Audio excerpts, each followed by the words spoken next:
group of college students decide to throw a party one night at a quiet beach not far from the busy city. It is secluded, away from crowds and completely off the grid. A confident young man named Mitch collects every single phone from the group and locks them all in the trunk of his car. Nobody is getting them back until the night is over. Nobody argues. While everyone else parties, two boys named Vance and Gilbert wander off to find driftwood. They find something else. A massive ball sitting at the tide line, pulsing, covered in thick translucent goo. It looks like it does not belong on this planet. They poke it, get creeped out, go back and tell the group. Nobody cares. The party continues until everyone passes out wherever they drop. On blankets, in the car, at picnic tables.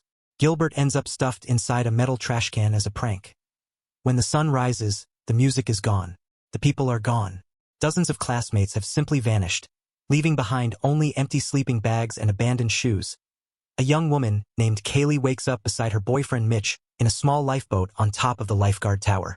She looks down expecting to find her friends. Instead she finds nothing. Then she spots a small seagull landing on the wet sand below. Tries to fly off. Its feet do not move. It flaps harder and harder until something beneath the ground drags it straight down. Kaylee does not move. Not far away, Jonah, Chanda, Vance, and Ronnie are waking up inside the parked car. On top of a nearby picnic table, a girl named Marcia stirs awake, hungover and furious, convinced someone stole her top. She swings her legs off the edge of the table toward the ground.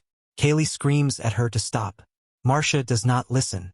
Her bare feet touch the sand and the ground locks around them instantly. She tries to push herself free with her hands. The creature begins pulling her down, slowly then violently. She screams. Vance throws open the car door and runs toward her. He does not make it 3 steps. Something knocks him face first onto the ground and pins him flat. The creature dissolves his skin like acid. He screams as his face comes apart. Then the sand swallows him whole. Marcia goes under seconds later. 2 people gone in under a minute. The beach goes perfectly still. The survivors take stock. Kaylee and Mitch on the tower. Jonah, Chanda, and Ronnie in the car. Gilbert locked inside the trash can with no idea what just happened. When someone tells him Vance is dead, he loses control completely, thrashing and screaming inside the barrel. Mitch tells him a lie, that the tide will rise and cover the sand in a few hours. Gilbert goes quiet.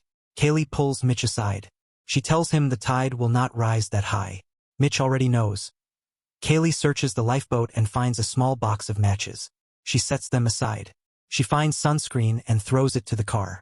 As the sun climbs and the heat becomes brutal, the group begins to piece together what happened. Everyone who slept on the open sand during the night is gone. Their belongings are still scattered across the beach. The people themselves are not. Kaylee looks at the strange object from the night before. It is cracked open now. Hollow. Empty. She tells the group she thinks it was an egg, and that during the night while everyone slept, it hatched. Whatever came out is now living under the sand. Gilbert starts shaking. She tells him it just hatched. It is probably not at full strength yet. They still have a chance if they stay calm. Tio tests the creature's reach. Kaylee grabs food and throws pieces across the beach one at a time. Every time something hits the sand, thin, fast tentacles burst up from below, snatch it, and drag it under instantly. She throws closer, farther, left, right. A seagull swoops down and steals one right in front of Gilbert's face. After several throws, Kaylee finds a spot where the tentacles cannot reach in time. There is a safe zone, but it is too far to reach without crossing open sand. Jonah grabs 2 surfboards from the car and lays them flat on the ground one after the other, using them as stepping stones. He moves slowly across them toward the picnic table in the middle of the beach. One board slips. He dangles over the sand for a split second. The tentacles shoot up and tear into his stomach. He screams and hauls himself onto the table with everything he has left. Deep gashes across his midsection. The wounds immediately begin to weep and swell. The creature's tentacles are venomous and the infection enters his blood fast. While searching the table, Jonah drops food near the spot where the bonfire had burned the night before. The tentacles do not react. The ground is scorched and dead. The creature cannot exist in burned ground. Fire is the weapon. Back at the car, Ronnie climbs out of the rear window and balances herself on the thin metal bumper to reach the trunk without stepping on the sand. Chanda holds her steady. Every time Ronnie pulls at the lid, it slams back shut. Kaylee throws down a rescue hook from the tower to help brace her. This time Ronnie forces the trunk open. At that exact moment, a beach patrol truck pulls up to the edge of the beach and the officer leans on his horn. The noise startles Ronnie. She slips. The trunk lid crashes down on her fingers. The officer climbs out and walks straight across the open sand. The tentacles whip at his feet but cannot pierce his thick leather boots. He does not notice them at all. He looks around at the group. A girl hanging off a car trunk. A boy on a table covered in infected wounds. Another boy stuck inside a trash can, and concludes they are all on drugs. He ignores every warning they give him. He walks to the base of the tower and demands Kaylee and Mitch come down. Kaylee refuses. Frustrated, Alex reaches for his pepper spray. It slips from his hand and lands on the open sand. He bends down to pick it up without thinking. The tentacles grab his wrist, then his arm. He sprays the pepper spray directly into the sand with his free hand. The creature recoils just enough, but the damage is already done. His arm is gone below the elbow. He staggers backward, staring at what is left of his arm. Kaylee climbs down the ladder and takes the pepper spray from him. She warned him. He did not listen. She leaves him on the sand. The creature finishes him in seconds. Now armed with the spray, Mitch comes up with an escape plan. Wrap towels around his feet, spray the ground ahead of him, then sprint to the patrol truck and drive for help. Chanda throws him a bundle of towels from the car hood. Mitch reaches out to catch them. The wooden railing snaps under his weight. He falls from the platform and hits the open sand below. He cannot move. He cannot feel his body. The creature already has him. The tentacles coil up his torso and through his throat. He stops moving. The sand pulls him down, leaving behind nothing but a dark stain on the ground. Mitch is gone. Kaylee is the leader now. She tears off a section of the broken railing and bridges it to the car hood, crossing over to Chanda. They free Ronnie's crushed hand and bind the wound. Then they build a path across the sand using wooden planks toward the table where Jonah is waiting. Ronnie goes last. Halfway across, her legs give out. She falls on the open sand.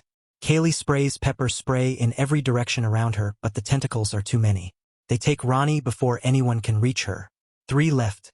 Kaylee, Chanda, and Jonah, who can barely keep his eyes open. Chanda soaks towels in pepper spray, wraps her feet, and runs full speed to the patrol truck. The tentacles slash at her heels but cannot grip through the spray and cloth. She makes it. Then the creature shifts beneath the trash can. The ground under Gilbert begins to tremble. Deep vibrations travel up through the metal, tearing through him from the inside. Then the tentacles burst through the bottom of the barrel itself, wrapping around him from below.